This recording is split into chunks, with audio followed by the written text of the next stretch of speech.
സ്വാഗതം. ഇന്ന് നമ്മൾ സങ്കീർണമായൊരു വിഷയമാണ് നോക്കുന്നത്. പക്ഷേ ഇത് എന്താ പറയുക, ഇന്റർനാഷണൽ ബിസിനസ്സിൽ വളരെ പ്രധാനപ്പെട്ട ഒന്നാണ്. അതായത് വിദേശ കറൻസി ഇടപാടുകൾ. അതെങ്ങനെയാണ് അക്കൗണ്ട് ചെയ്യുക എന്നുള്ളത്. ഇതിന് നമ്മൾ നിങ്ങളുടെ കയ്യിലുള്ള ആ അക്കൗണ്ടിംഗ് ടെക്സ്റ്റ് ബുക്കിലെ ചാപ്റ്റർ 9 അതാണ് പ്രധാനമായി നോക്കുന്നത്. അതെ, ശരിയാണ്. പ്രത്യേകിച്ചും ഒരു കമ്പനി ഒരു ഫോറിൻ കറൻസിയിൽ ഒരു ട്രാൻസാക്ഷൻ നടത്തിയാൽ അതെങ്ങനെ ആദ്യം റെക്കോർഡ് ചെയ്യണം, പിന്നെ പൈസ കൊടുക്കുമ്പോഴോ വാങ്ങുമ്പോഴോ എന്തു മാറ്റം വരും, പിന്നെ വർഷാവസാനം ഫിനാൻഷ്യൽ റിപ്പോർട്ട് ഉണ്ടാക്കുമ്പോൾ എന്തൊക്കെ ശ്രദ്ധിക്കണം, ഇതിന്റെ ഒക്കെ ബേസിസ് എന്ന് പറയുന്നത് IAS 21 ആണ്, ഇന്റർനാഷണൽ അക്കൗണ്ടിംഗ് സ്റ്റാൻഡേർഡ് 21. അപ്പോൾ ഈ നിയമങ്ങളൊക്കെ പഠിച്ചിട്ട് നിങ്ങൾക്കത് കേൾക്കുന്ന ആൾക്ക് ശരിക്കും എന്താണിതിന്റെ ഒരു പ്രയോജനം? വെറുതെ കുറേ റൂൾസ് പഠിക്കുക എന്നതിനപ്പുറം. അത് നല്ല ചോദ്യമാണ്. ഒന്ന്, ഇപ്പോ സ്ട്രാറ്റജിക് ബിസിനസ് റിപ്പോർട്ടിംഗ് SBR പോലുള്ള പേപ്പേഴ്സ് പഠിക്കുന്നവർക്ക് ഇത് എന്തായാലും വേണം. പ്രത്യേകിച്ച് വിദേശത്തുള്ള സബ്സിഡിയറികളുടെ കണക്കുകൾ എങ്ങനെ പാരന്റ് കമ്പനിയുമായി കൺസോളിഡേറ്റ് ചെയ്യും എന്നൊക്കെ അറിയണമെങ്കിൽ ഈ ബേസിക്സ് അറിയണം. പിന്നെ അതല്ലാതെ തന്നെ ഒരു ബിസിനസ് ചെയ്യുന്ന ആൾക്കോ അല്ലെങ്കിൽ ഒരു ഫിനാൻഷ്യൽ സ്റ്റേറ്റ്മെന്റ്സ് വായിക്കുന്ന ആൾക്കോ ഈ എക്സ്ചേഞ്ച് റേറ്റിലെ മാറ്റം ഒരു കമ്പനിയുടെ ലാഭത്തെ, നഷ്ടത്തെ, ആസ്തികളെ, ബാധ്യതകളെയൊക്കെ എങ്ങനെ ബാധിച്ചു എന്ന് മനസ്സിലാക്കാൻ ഇത് ഹെൽപ്പ് ചെയ്യും. ശരിക്കും പറഞ്ഞാൽ ഇതറിയാതെ ഒരു ഗ്ലോബൽ കമ്പനിയുടെ ഫുൾ പിക്ചർ കിട്ടാൻ കുറച്ച് ബുദ്ധിമുട്ടാണ്. ശരിയാണ്. ഈ ഗ്ലോബൽ കമ്പനികളുടെ റിപ്പോർട്ട് കാണുമ്പോൾ എപ്പോഴും കാണാറുണ്ടല്ലോ ഫോറിൻ എക്സ്ചേഞ്ച് ഗെയിൻ അല്ലെങ്കിൽ ലോസ് എന്നൊക്കെ. അപ്പോൾ അതിൻ്റെ പിന്നിലുള്ള കാര്യങ്ങളാണല്ലേ നമ്മൾ നോക്കുന്നത്. ഓക്കെ, അപ്പോൾ നമുക്ക് ഈ ടെക്സ്റ്റ് ബുക്കിലെ പ്രധാന ആശയങ്ങൾ എന്തൊക്കെയാണെന്ന് നോക്കാം. ആദ്യം തന്നെ ഇതിലെപ്പോഴും പറയുന്ന 2 വാക്കുകൾ, ഫങ്ഷണൽ കറൻസി പിന്നെ പ്രസന്റേഷൻ കറൻസി. എന്താണിത് തമ്മിലുള്ള വ്യത്യാസം? പറയാം. സിമ്പിളായിട്ട് പറഞ്ഞാൽ ഫങ്ഷണൽ കറൻസി എന്ന് വെച്ചാൽ ഒരു കമ്പനി അതിൻ്റെ പ്രധാന പ്രവർത്തനങ്ങളൊക്കെ നടത്തുന്ന ഒരു എക്കണോമിക് എൻവയോൺമെന്റിലെ കറൻസിയാണ്. അതായത് അവർ സാധാരണ സാധനങ്ങൾ വിൽക്കുന്നത്, വാങ്ങുന്നത്, ശമ്പളം കൊടുക്കുന്നത്, ലോൺ എടുക്കുന്നത് ഒക്കെ ഏത് കറൻസിയിലാണോ മിക്കവാറും അതാണ് ഫങ്ഷണൽ കറൻസി. IAS 21 കുറച്ച് ഗൈഡ് ലൈൻസ് പറയുന്നുണ്ട് ഇത് തീരുമാനിക്കാൻ. പ്രധാനമായിട്ടും സെയിൽസ് പ്രൈസിന്, കോമ്പറ്റീഷന്, കോസ്റ്റുകളെ ഒക്കെ ഇൻഫ്ലുവൻസ് ചെയ്യുന്ന കറൻസി ഏതാണെന്ന് നോക്കും. അപ്പോൾ ഒരു ഇന്ത്യൻ കമ്പനിക്ക് സാധാരണയായി രൂപയായിരിക്കുമോ ഫങ്ഷണൽ കറൻസി? മിക്കവാറും അതെ. സാധാരണഗതിയിൽ അങ്ങനെയാണ് വരിക. പക്ഷെ ഒരു എക്സെപ്ഷൻ പറയാം. ഇപ്പോ ഒരു ഇന്ത്യൻ കമ്പനി, പക്ഷെ അവരുടെ മുഴുവൻ ബിസിനസ്സും അമേരിക്കൻ മാർക്കറ്റിലാണ്. പ്രധാന വരുമാനവും ചിലവും ഒക്കെ ഡോളറിലാണ് നടക്കുന്നതെങ്കിൽ ചിലപ്പോൾ, ഞാൻ പറയുകയാണ്, ചിലപ്പോൾ ഡോളർ പോലും ഫങ്ഷണൽ കറൻസി ആയിട്ട് വരാം. അത് ആ കമ്പനിയുടെ സാഹചര്യം പോലെയിരിക്കും. ഓക്കെ, മനസ്സിലായി. അപ്പൊ എന്താണ് ഈ പ്രസന്റേഷൻ കറൻസി? പ്രസന്റേഷൻ കറൻസി എന്ന് പറഞ്ഞാൽ ആ കമ്പനി അവരുടെ ഫിനാൻഷ്യൽ സ്റ്റേറ്റ്മെന്റ്സ്, അതായത് balance sheet, profit and loss ഒക്കെ ഏത് കറൻസിയിലാണോ പബ്ലിഷ് ചെയ്യുന്നത് അല്ലെങ്കിൽ പ്രസന്റ് ചെയ്യുന്നത് അതാണ്. ഇത് ഫങ്ഷണൽ കറൻസി തന്നെ ആകണമെന്നില്ല. നേരത്തെ പറഞ്ഞ ഇന്ത്യൻ കമ്പനി ഫങ്ഷണൽ കറൻസി രൂപയാണ്. പക്ഷെ അവർക്ക് ലണ്ടനിൽ ലിസ്റ്റ് ചെയ്ത ഒരു പാരന്റ് കമ്പനി ഉണ്ടെങ്കിൽ ആ പാരന്റ് കമ്പനിക്ക് പൗണ്ടിൽ റിപ്പോർട്ട് കൊടുക്കേണ്ടി വരും. അപ്പോൾ ഈ ഇന്ത്യൻ കമ്പനിയുടെ പ്രസന്റേഷൻ കറൻസി പൗണ്ട് സ്റ്റേർലിംഗ് ആയിരിക്കും. ഓക്കെ, അപ്പോൾ ഈ വ്യത്യാസം എന്തിനാണ് ഈ ഫോറിൻ കറൻസി ട്രാൻസാക്ഷൻസിന് ഇത്ര പ്രത്യേക കണക്കുകൂട്ടലൊക്കെ? കാരണം സിമ്പിളാണ്. കമ്പനി അതിന്റെ ബുക്സൊക്കെ മെയിൻറ്റെയിൻ ചെയ്യുന്നത് ഫങ്ഷണൽ കറൻസിയിൽ, ഉദാഹരണത്തിന് രൂപയിൽ. പക്ഷേ അവർ അമേരിക്കയിൽ നിന്ന് ഡോളറിന് സാധനം വാങ്ങുന്നുണ്ടാവാം, യൂറോപ്പിലേക്ക് യൂറോയ്ക്ക് വിൽക്കുന്നുണ്ടാവാം. വർഷാവസാനം ഇതെല്ലാം കൂടി ഒരു റിപ്പോർട്ട് ഉണ്ടാക്കുന്നത് ചിലപ്പോൾ പൗണ്ടിലായിരിക്കാം, പ്രസന്റേഷൻ കറൻസി. ഈ ഡോളർ, യൂറോ, രൂപ, പൗണ്ട് ഒക്കെ തമ്മിലുള്ള എക്സ്ചേഞ്ച് റേറ്റ് ഓരോ ദിവസവും മാറിക്കൊണ്ടിരിക്കുകയല്ലേ. അപ്പോൾ ഈ മാറ്റങ്ങൾ കറക്റ്റായിട്ട് അക്കൗണ്ട് ചെയ്തില്ലെങ്കിൽ കമ്പനിയുടെ ഫിനാൻഷ്യൽ പൊസിഷൻ തെറ്റായിട്ടായിരിക്കും കാണിക്കുക. IAS 21 പറയുന്നത് ഇതെങ്ങനെ ശരിയായി ചെയ്യാം എന്നാണ്. ശരി. അപ്പോൾ ഈ മാറ്റങ്ങൾ കൈകാര്യം ചെയ്യാൻ എക്സ്ചേഞ്ച് റേറ്റുകൾ ഉപയോഗിക്കണം. ഏത് തരം റേറ്റുകളാണ് നമ്മൾ സാധാരണയായി ഉപയോഗിക്കുന്നത്? പ്രധാനമായിട്ടും 3 തരം റേറ്റ് ഓർത്തുവെക്കണം. ഒന്ന്, ഹിസ്റ്റോറിക് റേറ്റ്. ഇത് ആ ഇടപാട് നടന്ന ദിവസത്തെ എക്സ്ചേഞ്ച് റേറ്റാണ്. അന്നത്തെ സ്പോട്ട് റേറ്റ് എന്നും പറയാം. അതായത് ഇന്ന് സാധനം വാങ്ങിയാൽ ഇന്നത്തെ റേറ്റ്. അതെ, കറക്റ്റ്. 2, closing rate. ഇത് അക്കൗണ്ടിംഗ് പീരിയഡ് തീരുന്ന ദിവസത്തെ റേറ്റ്. ഇപ്പോൾ മാർച്ച് 31 ആണെങ്കിൽ ആ ദിവസത്തെ റേറ്റ്. മൂന്നാമത്തത് ആവറേജ് റേറ്റ്. ഇതൊരു പീരീഡിലെ ചിലപ്പോൾ ഒരു മാസമോ കൊല്ലമോ ആകാം. ആ കാലയളവിലെ ഒരു ശരാശരി റേറ്റ്. എല്ലാ ദിവസത്തെയും റേറ്റ് എടുക്കാൻ പ്രയാസമുള്ളപ്പോൾ റേറ്റിൽ വലിയ മാറ്റമില്ലെങ്കിൽ ചിലപ്പോൾ സൗകര്യത്തിന് ഇത് ഉപയോഗിക്കാറുണ്ട്. ഓക്കെ. ഈ റേറ്റുകൾ വെച്ച് നമ്മൾ തർജ്ജമ ചെയ്യുന്നത് ആസ്തികളും ബാധ്യതകളുമാണല്ലോ, ആസറ്റ്സ് ആൻഡ് ലൈബിലിറ്റീസ്. അവയെ ഈയൊരു കോണ്ടെക്സ്റ്റിൽ എങ്ങനെയാ വേർതിരിക്കുന്നത്? ടെക്സ്റ്റിൽ മോണിറ്ററി, നോൺ മോണിറ്ററി എന്നൊക്കെ കാണുന്നുണ്ട്. അത് വളരെ ഇമ്പോർട്ടൻ്റ് ആയൊരു വേർതിരിവാണ്. കാരണം ഇവയെ ട്രാൻസ്ലേറ്റ് ചെയ്യുന്ന രീതി വ്യത്യാസമുണ്ട്. മോണിറ്ററി ഐറ്റംസ് എന്ന് പറഞ്ഞാൽ ഒരു നിശ്ചിത എമൗണ്ട് കാശ് കിട്ടാനുള്ളതോ റിസീവബിൾസ്, കൊടുക്കാനുള്ളതോ പേയബിൾസ് ആയ ഐറ്റംസ്. ഉദാഹരണത്തിന് കസ്റ്റമറുടെ കയ്യിൽ നിന്ന് കിട്ടാനുള്ള പൈസ, സപ്ലയർക്ക് കൊടുക്കാനുള്ള പൈസ, ബാങ്ക് ബാലൻസ്, ലോണുകൾ. ഇതിന്റെയൊക്കെ വാല്യൂ ക്യാഷിൽ ഫിക്സ്ഡ് ആണ്, ഒരുതരം IOU പോലെ.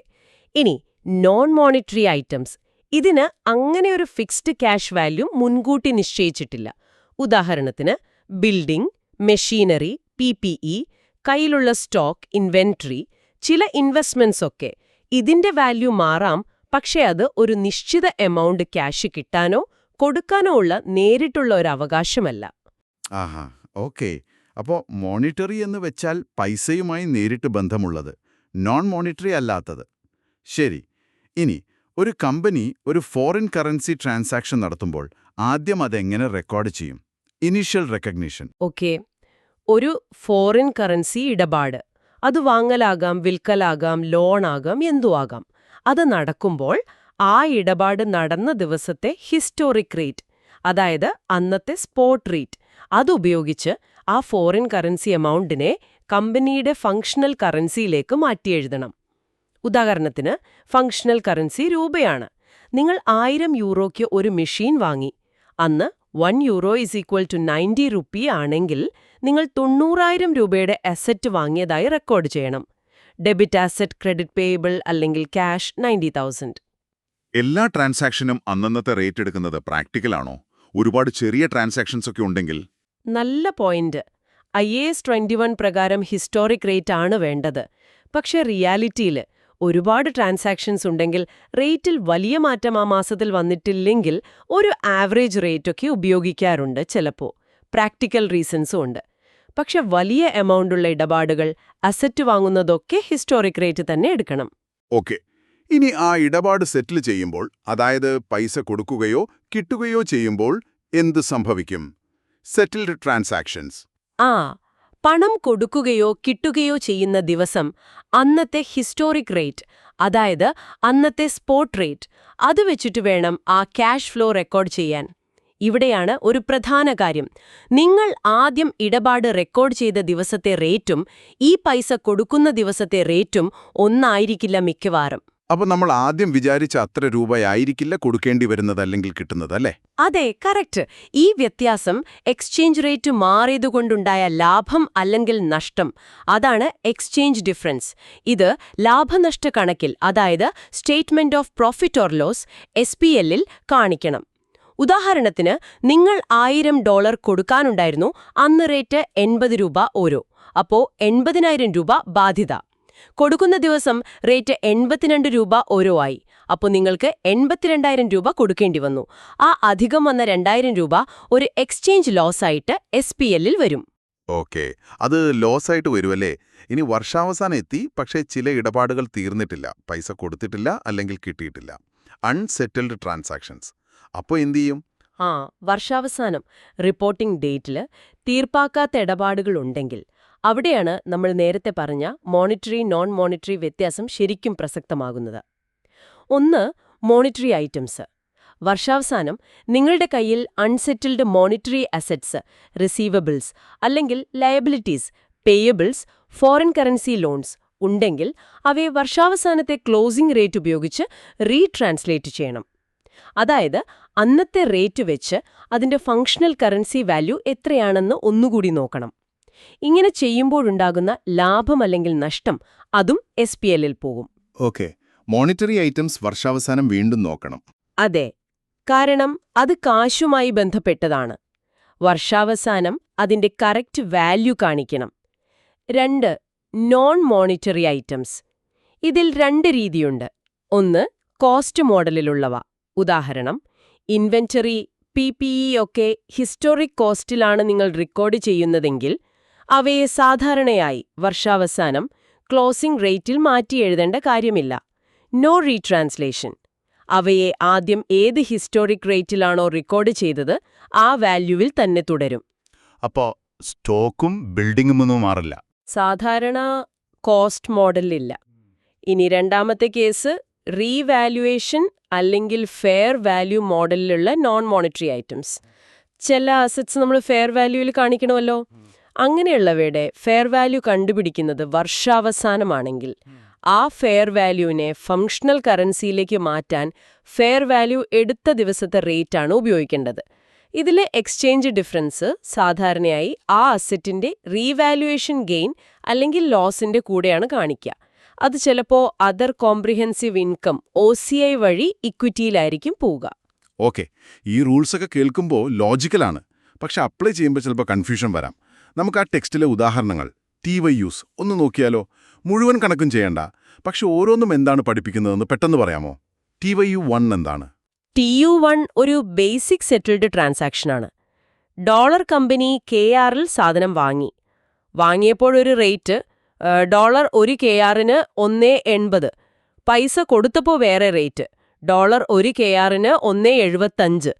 റേറ്റ് മാറിയതുകൊണ്ട് ആദ്യം കുറിച്ച $30,000 ബാധ്യത തീർക്കാൻ അവസാനം $30,887 കൊടുക്കേണ്ടി വന്നു. ആ $887 വ്യത്യാസം എക്സ്ചേഞ്ച് ലോസ് ആയിട്ട് SPL കാണിച്ചു. അത്രേ ഉള്ളൂ സെറ്റിൽ ചെയ്യുമ്പോഴുള്ള ഗെയിൻ ലോസ്. സിമ്പിൾ. ഓക്കെ, ഇനി TU2 വിൽക്കി, ഇത് അൺസെറ്റിൽഡ് ആണെന്ന് തോന്നുന്നല്ലോ. അതെ, TU2 ഒരു അൺസെറ്റിൽഡ് മോണിറ്ററി ഐറ്റമാണ്. ഡോളർ കമ്പനി ദിനാറിൽ സാധനം വാങ്ങി. 20,000 മൂല്യമുള്ള ഡോളറാണ് സാധനം വാങ്ങിയത്. വർഷാവസാനമായിട്ടും പൈസ കൊടുത്തിട്ടില്ല. കൊടുക്കാനുള്ള പൈസ പേയബിൾ, അതൊരു മോണിറ്ററി ഐറ്റമാണ്. അതുകൊണ്ട് അതിനെ വർഷാവസാനത്തെ ക്ലോസിംഗ് റേറ്റ് വെച്ച് റീട്രാൻസ്ലേറ്റ് ചെയ്യണം. അപ്പോൾ ബാധ്യതയുടെ വാല്യൂ $18,421 കുറഞ്ഞു. ആദ്യം $20,000 ആയിരുന്നു. ഈ $1,579 വ്യത്യാസം ഒരു എക്സ്ചേഞ്ച് ഗെയിൻ ആയിട്ട് SPL വന്നു. കാരണം ബാധ്യത കുറഞ്ഞല്ലോ. ആ ശരി. അപ്പോൾ വർഷാവസാനം മോണിറ്ററി ഐറ്റം റീട്രാൻസ്ലേറ്റ് ചെയ്യണം, അത് SPL വരും. ഇതെന്താ സംഭവം? TYU3 ഒരു പർച്ചേസ് നടന്നു. സ്വിസ്കോ 2,86,000, റേറ്റ് $1 സ്വിസ്കോ 11.16, വാല്യൂ 25,627. അതിന്റെ പാർട്ട് എയില് പിന്നീട് പൈസ കൊടുത്തപ്പോൾ റേറ്റ് മാറി. $1 10.87, അപ്പോൾ 26,311 കൊടുക്കേണ്ടി വന്നു. $684 നഷ്ടം SPL കാണിച്ചു. അത് TYU1 പോലെ തന്നെ സെറ്റിൽമെന്റ്. പക്ഷെ പാർട്ട് ബിയിൽ ചോദിക്കുന്നത് ഈ പൈസ കൊടുക്കാതെ വർഷാവസാനം റേറ്റ് $1 സ്വിസ്കോ 11.02 ഇത് ഔട്ട്സ്റ്റാൻഡിംഗ് ആയിരുന്നെങ്കിൽ എന്ത് ചെയ്യുമെന്നാണ്. അപ്പോഴും പേയബിൾ ഒരു മോണിറ്ററി ഐറ്റം ആയതുകൊണ്ട് ക്ലോസിംഗ് റേറ്റിൽ റീട്രാൻസ്ലേറ്റ് ചെയ്യും. പുതിയ വാല്യൂ 25,953 ആകും. ഇത് ആദ്യത്തെ 25,627നേക്കാളും $326 കൂടുതലായതുകൊണ്ട് അതൊരു ലോസായി SPL വരും. ഇവിടെയാണ് ഏറ്റവും പ്രധാനപ്പെട്ട കാര്യം. ഈ വാങ്ങിയ സാധനം സ്റ്റോക്കായി inventory non monetary item at cost കയ്യിലുണ്ടെങ്കിൽ അതിനെ വർഷാവസാനം റീട്രാൻസ്ലേറ്റ് ചെയ്യില്ല. അത് 25,627 എന്ന് ഹിസ്റ്റോറിക് കോസ്റ്റിൽ തന്നെ കാണിക്കും. അവിടെയാണ് വ്യക്തമാവുന്നത്. റൈറ്റ്. ഇനി TYU4, ഇതിൽ കുറേ കാര്യങ്ങൾ ഒരുമിച്ചുണ്ടല്ലോ. Sale, purchase, monetary, non monetary എല്ലാം. ഇതിൽ പ്രധാന പോയിന്റ്സ് എന്തൊക്കെയാ? അതെ, TYU4 US കമ്പനി KR ഇടപാടുകൾ പല സിനാരിയോസും ഒരുമിച്ച് കാണിക്കുന്നുണ്ട്. ഒന്ന്, സെയിലും റിസീവബിളും. KR 2,00,000 വിറ്റു, റേറ്റ് $0.65 ഒന്ന്, മൂല്യം $307,692. പിന്നീട് പൈസ കിട്ടിയപ്പോൾ റേറ്റ് $0.70 ഒന്ന്, $285,714 കിട്ടിയുള്ളൂ. $21,978 നഷ്ടം SPLൽ പോയി. ഇനി വർഷാവസാനം ഇത് കിട്ടാനുണ്ടെങ്കിൽ റിസീവബിൾ മോണിറ്ററി ക്ലോസിംഗ് റേറ്റിൽ $0.75 ഒന്ന് റീട്രാൻസ്ലേറ്റ് ചെയ്യണം. അപ്പോൾ വാല്യൂ $266,667 ആകും. ഇത് ആദ്യത്തെ വാല്യൂമായി നോക്കുമ്പോൾ വലിയൊരു നഷ്ടം $41,025 SPLൽ വരും. ഓക്കെ. 2, പർച്ചേസും പേയബിളും സ്റ്റോക്കും. ക്ര 2,00,000 വാങ്ങി, റേറ്റ് $0.65, മൂല്യം $307,692. വർഷാവസാനം ഈ stock inventory non monetary at cost വിൽക്കാതെ കയ്യിലുണ്ടെങ്കിൽ അത് $307,692 തന്നെ തുടരും. അതിനെ റീട്രാൻസ്ലേറ്റ് ചെയ്യില്ല. പക്ഷേ കൊടുക്കാനുള്ള പൈസ പേബിൾ മോണിറ്ററി ക്ലോസിംഗ് റേറ്റിലെ $0.75 റീസ്റ്റേറ്റ് ചെയ്യണം. അതിന്റെ വാല്യൂ $266,667 കുറയും. ഇത് ആദ്യത്തെ ബാധ്യതയേക്കാൾ കുറവായതുകൊണ്ട് $41,025 അതൊരു ഗെയിനായിട്ട് SPL വരും. ആഹാ, ഇവിടെ നേരെ തിരിച്ചാണല്ലോ. അതെ, കാരണം അവിടെ ലയബിലിറ്റി കുറഞ്ഞു.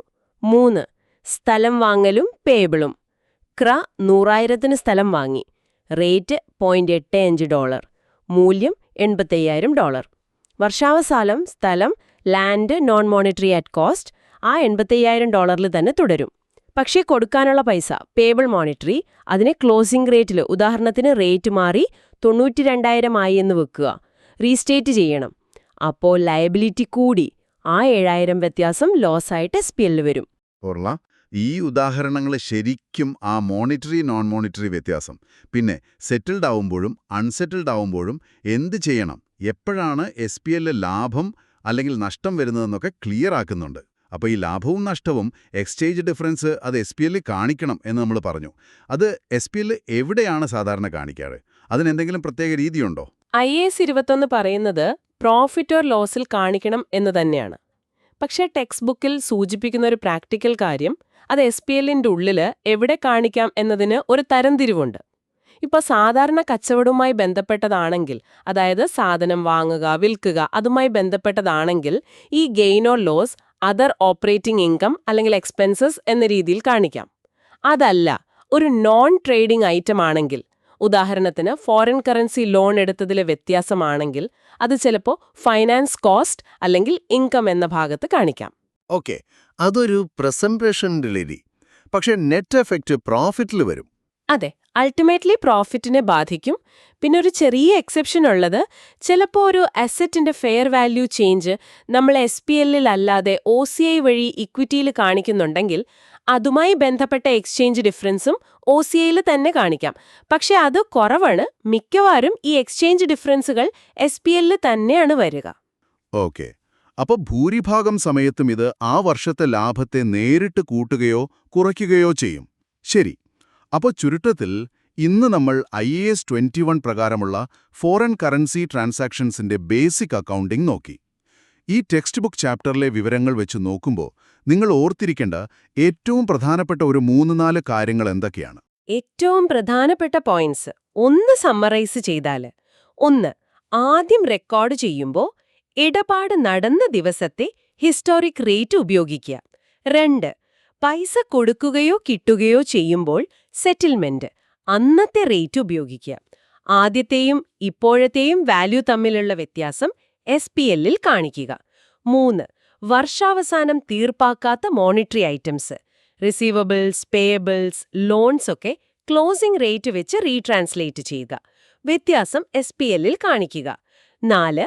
വർഷാവസാനം തീർപ്പാക്കാത്ത non monetary cost model, inventory, PPE at cost ഒക്കെ സാധാരണയായി റീട്രാൻസ്ലേറ്റ് ചെയ്യേണ്ട. അവ പഴയ ഹിസ്റ്റോറിക് കോസ്റ്റിൽ തന്നെ തുടരും. ഓക്കെ, ഈ 4 പോയിന്റ്സ് ഓർത്തുവെച്ചാൽ തന്നെ ഒരുവിധം ബേസിക് ട്രാൻസാക്ഷൻസ് കൈകാര്യം ചെയ്യാൻ പറ്റുമെന്ന് തോന്നുന്നു. ഈ വിവരങ്ങൾ നിങ്ങൾക്ക്, ഇത് കേൾക്കുന്നവർക്ക്, നിങ്ങളുടെ പഠനത്തിലോ ജോലിയിലോ പ്രത്യേകിച്ച് ഈ SBR പോലെയുള്ള കാര്യങ്ങൾ ചെയ്യുമ്പോൾ ഉപകാരപ്രദമായി എന്ന് കരുതുന്നു. തീർച്ചയായും. നമ്മളിപ്പോൾ സംസാരിച്ചത് കൂടുതലും ഈ അക്കൗണ്ടിംഗ് റൂൾസിനെ കുറിച്ചാണല്ലോ. പക്ഷെ ഒരു നിമിഷം മാറി നിന്നൊന്ന് ചിന്തിച്ചു നോക്കൂ. ഈ എക്സ്ചേഞ്ച് റേറ്റുകൾ ഇങ്ങനെ മാറുന്നത് വെറും കണക്കെഴുത്തിനെ മാത്രമാണോ ബാധിക്കുന്നത്?